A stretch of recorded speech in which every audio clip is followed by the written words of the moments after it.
Assalamualaikum warahmatullahi wabarakatuh. My name is Zahirul. I am a student. মাত্র 5 বছর বয়স, এখনো তার উচ্চারণে শেষে ছিল কৌতূহল। তবুও শোনেন সে কিভাবে ইংরেজিতে কথা বলছে। আর এটাই প্রমাণ করে দারুস সালাম ইন্টারন্যাশনাল মাদ্রাসায় শিশুদের শুধু কোরআন নয়, বাংলা, আরবি ও ইংরেজিতেও গড়ে তোলা হয় দক্ষভাবে। যেখানে ইংরেজি শেখানো হয় বিশুদ্ধ উচ্চারণে, ব্রিটিশদের স্টাইল। আপনার সন্তানও পারে এমন করে শিখতে, কথা বলতে। তাই আসুন দেখে যান আমাদের মাদ্রাসা।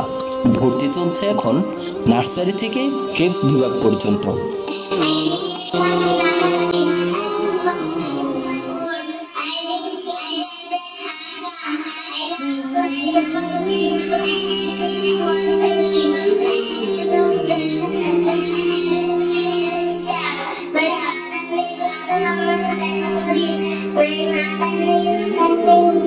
My